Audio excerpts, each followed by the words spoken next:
Hey, what's up, everybody? This is Geeky Abhishek once again here from Dallas, Texas, and today I am bringing you the review of the Asus Vivobook S, a 14-inch laptop which is powered by the 8th generation Intel i7 8550. It has two slots for RAM, and one of these slots is already pre-installed with 8 gigs of RAM, 256 gigabytes of NVMe SSD. It also has a dedicated graphics card, which is the NVIDIA GeForce MX 150. It's a backlit keyboard, also has a fingerprint scanner integrated into the trackpad.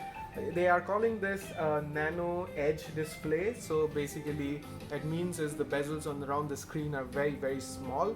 So if you look at this laptop in its dimensions, it's only 12.8 inches wide, so it's even smaller than a 13-inch laptop, and it's only 0.7 inches thick. So that's basically very light. In terms of its weight, it only weighs about let me see the specifications. It only weighs about 3.2 pounds. So fairly lightweight for a 14-inch laptop. So now let's talk about some of the things. Let me open this up so you can see how this looks.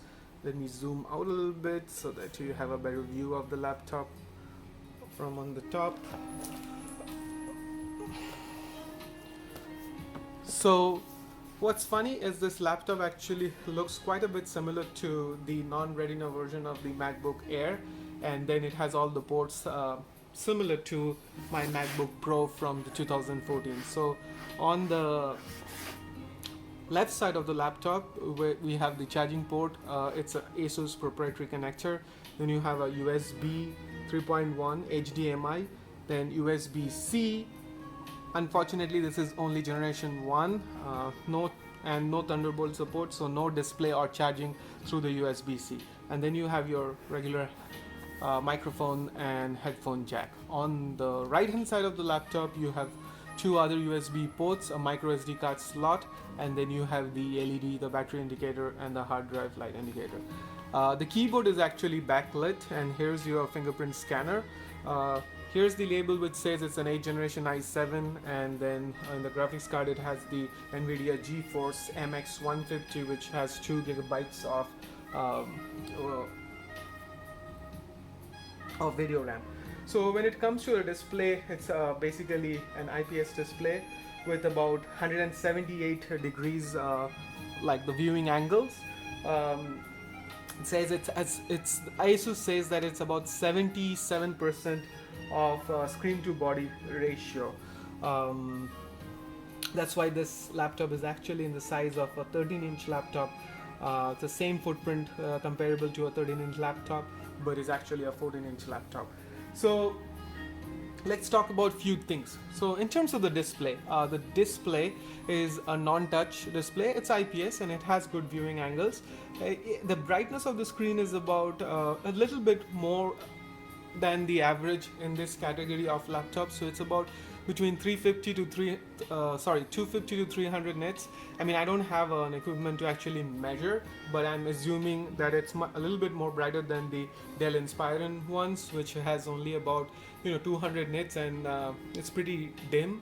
But this one is actually pretty decent at about 250 to 300 nits. However, one thing that I disliked about the display was the lack of touch. So basically no active pen support. So all you note takers, you can't usually actually use this to take your notes for your school. The other thing, there's a little bit of backlight bleeding, and then the display is matte, which I am okay with because it's a non-touch, so probably fine. And that's pretty much what I wanted to talk about the display. Now let's talk about the keyboard. The keyboard layout is a little bit different because what I hated about this is the power button is actually in the place where you have the delete button. So I have actually ended up accidentally turning off my laptop when I was trying to delete something. You can get used to it. It takes a couple of days to get used to that layout, but if you're switching between different computers where the delete button is in the place where it should be, then you might come back and using this laptop and you might be turning it off several times. And then the other thing I didn't like was how the enter, backspace and shift keys are around here. So they are not your traditional layout. I mean, the shift is too big. So I just felt like they should have just kept the proper size and kept the shift is too bigger. So sometimes when I'm trying to place my hand, I just feel like I wish there was. In terms of the keyboard is pretty mushy. One thing that I didn't like about this laptop was its build quality. Yeah, it's thin and light, and they do have metal and metal lid and plastic back. But overall, this feels very flimsy and cheap because there's a lot of flex in every panel. Like when you press this, you can feel how much that the thing flexes. The flex is also present here, like in the middle of the keyboard when you're typing it hard. As you can see, I don't know if you can see the flex, but let me get closer and look. See, when you press down, the whole thing kind of flexes in. And the keyboard is actually very mushy as well. So I mean, it's not one of my favorite keyboard. I'm not complaining too much about it. I mean, you can get used to it, but I seriously hate where they have kept the power button. They just tried to copy Apple, do it like the MacBook, but well, this is a Windows laptop and you shouldn't be putting the power button on there. Now let's talk about the battery life. Okay, this laptop claims to have about 8 hours of battery life, but I wasn't able to get anything even closer to 8 hours. The maximum battery life that I got from this laptop was about 5 hours. That too when I wasn't doing any processor or graphics intensive work. So if you're just browsing the internet or you're watching a video on YouTube, this laptop would last you between 4 and 5 hours on an average. If you're doing something more intensive, then you would probably get a battery life about between 2 and 3 hours, which isn't the worst, but it's not the best, so I would say it's average. Now in terms of performance, of course it has a very powerful 8th generation i7, and paired with the 8 gigs of RAM, the laptop runs fairly decent. I mean, it ran everything gracefully, whatever I threw on it. I didn't do a lot of graphics intensive work or anything, but I did run some benchmarks, and I did see that the NVIDIA. So the good thing about this GPU is that it by default it runs the Intel 620 GPU, but if you put something more graphics intensive, it automatically switches to the MX 150. So I think Asus did that to save on the battery life. So what it does is if you're running something like word processing program, or you're just browsing the internet, it will default to the Intel 620 graphics. And then if you are playing a game or trying to do a video editing, then it will automatically switch to MX 150. And there's settings inside that you can actually force the laptop to always use the MX 150. But bear in mind, if you are doing that, the battery life actually isn't drastically reduces. So from 4 hours you would probably end up getting only 2 hours. Okay, the other thing that I noticed was the keyboard is backlit, and there are 2 levels of adjustments for the backlit. But there's one thing: the backlit always automatically turns off itself. So I always have to manually turn it on. I haven't fiddled through the settings and dug deeper to actually see if there's an option to actually disable that. But every freaking time I just felt it was pretty annoying that I had to manually turn on the backlit keyboard. I don't know if Asus did that to forcefully to actually save on the battery life. But come on, I mean, in 2019, if you are buying a device with a backlit keyboard, I mean, yeah, if they had used the sensor and if they made it more intelligent, that the backlit would be off, depending on if there was a light sensor, the backlit would be off, depending on if you're in a lighted condition and in a lighted room, and if you it would turn it back on if it was darker. I would think that would have been a the best implementation. But by default, it didn't matter whether you're in a dark room or in a light room, the keyboard light just turns off by itself, and you have to manually turn it on every freaking time. So that was pretty annoying, and that's what I missed while I was talking about the keyboard back then. So in terms of the screen, it's an IPS screen, not the brightest. The Adobe RGB scores and all that is about 72%, which isn't the best in terms for if you're a photo or a video editor, but it's doable. But for every other stuff like browsing the internet or media consumption or working on your schoolwork, working on a word processor, it's perfectly fine. But if you are editing photos on this thing, and you would probably want to have an external monitor with a better RGB scale to actually edit your photos better and actually figure out that how the photos would actually look if you printed them out. Other than that, the display brightness is fine. It's not average. It's good. I wouldn't say it's the best, but again, it's good. It's IPS and it's 1080p, so it's full HD, so no problems in there. There's a little bit of backlit bleeding though from the edges.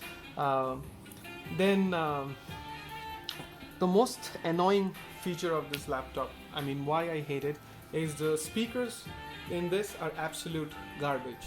I mean, I was sitting in a private room in a library trying to listen to one of my lectures, and I was not able to hear it. I mean, come on man, I am in a library, there's no other external noise around there, but still I couldn't hear it. It is such an absolutely trashy speakers.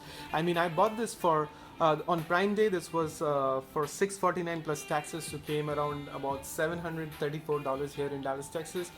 Usually this was actually $749, and Amazon just recently reduced the price to $699. But even for a $750 laptop, the speakers are absolutely trash. I mean, it's almost equivalent to having no speakers at all.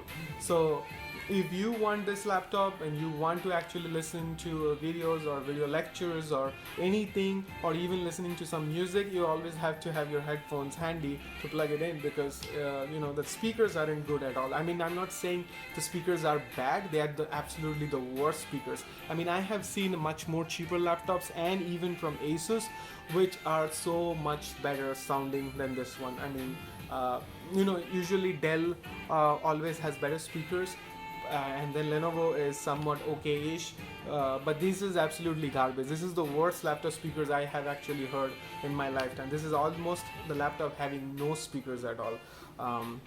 And then the other thing is the build quality is absolute trash. I mean, this is so fragile and flimsy, and if you go to Amazon and look at the reviews, multiple people have said the same thing, that I don't know if this laptop would actually last your school year.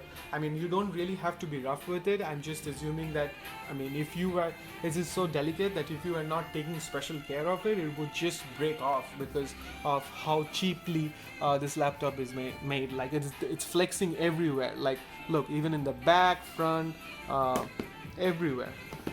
Like from the hinges to everything. They did copy the design from Apple a lot, but they couldn't keep up with the quality that Apple, I mean, the MacBook Air is like about 10,000 times better when it comes to the build quality versus this Asus. So here's my conclusion. I mean, $750, can I recommend it? I would say no. But before I go into that, I just wanted to mention a few things. So this does have an empty SATA slot, so you should be able to install an additional SSD hard drive for extra storage other than the NVMe SSD. You can also swap that out for a larger capacity one. There are two RAM slots. One already has 8 gigabytes pre-installed, so it's not sorted into the motherboard, so you can actually replace the RAM, so you can actually put in two sticks of RAM, and whatever size you get probably can max it out to at 32 gigs of store. So those are kind of, I mean, it's a very thin, light, only 0.7 inches ultrabook, but it does give you some upgradability, like in terms of, and it's pretty fairly simple. Just remove these screws on the back, and you can pop off the back cover, and you will be able to see the hard drive slot and the empty RAM slot. But now, overall, to my conclusion. So drawbacks. Let me just look at the drawbacks. Non-touch screen. So basically no active pen support, so no notes. Matte finish display, so and a low RGB score, so they are not one of the prettiest screens to look at. Combined with the average brightness, maybe that is not a drawback. I'll just leave that out. Two is build quality is extremely fragile, feels very cheap, flexes everywhere, feels like it's gonna break at any point in time. Third drawback, keyboard flexes too much, position of the power button in an odd place. The keyboard backlit just turns off by itself and you have to manually turn it on all the time. Trackpad is decent. I mean, it's not as good as the ones we found in Mac, but it's not also bad. It's pretty good trackpad. Some people have complained about the fingerprint scanner not working half the times. What I would say is, for me, it didn't work about 20% of the time. So it did work about 80% of the time. So it's not super bad. So it's pretty decent for that. Then fourth drawback is the sound quality. The speakers are absolutely horrible, a complete garbage, complete trash. It's almost of having no speakers at all in the laptop. Fifth drawback, the battery life is pretty average. If you're not doing anything processor or graphics intensive, you can get 4 to 5 hours of battery life, but if you're doing something more demanding, then it would last you about 2 to 3 hours. So that's also very average. So overall, $750. I can't really recommend this laptop because I mean it has some cons, and then on top of that, in every other category it's kind of an average. Other than how the laptop looks, it's a small form factor, it's very slim, it's very light. Other than that, and then of course it has a good configuration in terms of a good processor and a little bit of expansibility, but it's far from being perfect. And at $750, I couldn't just recommend this. So before I conclude this video, I just wanted to show you how bad the speaker is. So what I'm going to do is I'm going to play something on this, and I'll let you hear that, and then I'm going to play something on this $300 Asus laptop, and this is the one from Micro Center.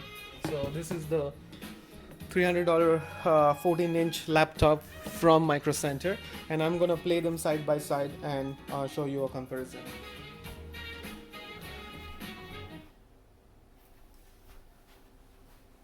So let's turn this on.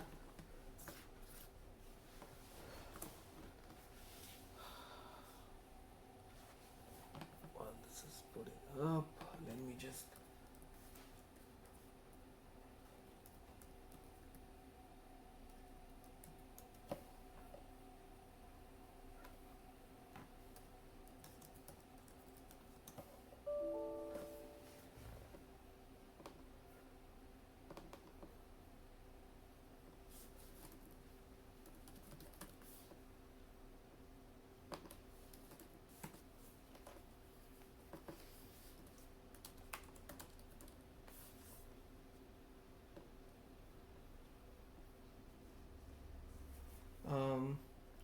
I'm just gonna pick something randomly here. Let me make sure the volume is all the way up.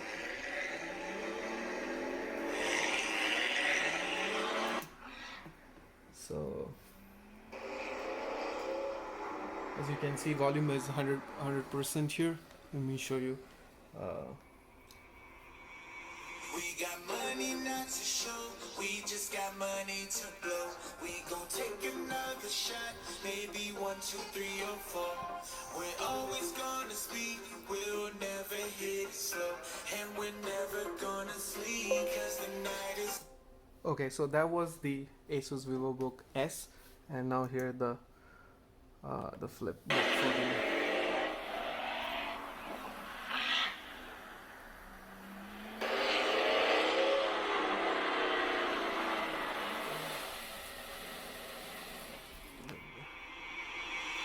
We got money not to show. See how much louder it is? To blow. We gon' take another shot. Maybe 1, 2, 3, or 4. We're always go. That's all we know. Bottles on ice, yeah, we got this. Worries in the back, yeah, we bought this. On the speed, we'll never hit it slow. And we're never gonna sleep. Cause the night is all we know. Bottles on ice, yeah, we got this. Worries in the back, yeah, we bought this. Maybe to my left is my mistress. All you fellas know you wanna have this. Maybe to my left is my mistress. All you fellas know you wanna have. So that's what I wanted to show you guys, how much different both these laptops are Asus. This is priced less than half of that, but I just felt that this the Vivobook Flip 14 has a much better speakers. And then for $300 what you get is, this is an iQOO 3 with 4 gigabytes of RAM and 128 gigs of NVMe storage. The RAM is actually soldered onto the motherboard for that Flip 14, but there's an empty slot, and you can add another 16 gigs, so you can get a total of about 20 gigs of RAM. And then the NVMe SSD, you can buy 512 gig for about $50, or if you even the 1 terabytes have gone down a lot in price, so between $80 to $100 you can also get an NVMe SSD. So if you were to spend another $100 on that one, then you are still at less than $500, and you get quite a lot. You get good speakers, you get the same backlit keyboard, good trackpad. The fingerprint scanner is missing, which I don't know if it's necessary. It's not necessary for me, but you gain a lot of other things. The screens are equally good. Both are IPS displays. Both are Quad HD, but this is a 2-in-1, so it actually can flip. It can flip, and it does come with active pen support, so you will be able to take notes besides supporting the other configurations of the tent mode and stuff like that. It's powered by only an 8th generation Intel i3, but hey, I mean, if you are not doing anything scientific, or you don't need a processor workhorse, you just need a PC for your school work, I think that is sufficient, and especially at the price point. So that is actually a very good bang for the buck. But as far as the Vivobook S is concerned, the thin and light laptop, my recommendation for this laptop at $750 is a no.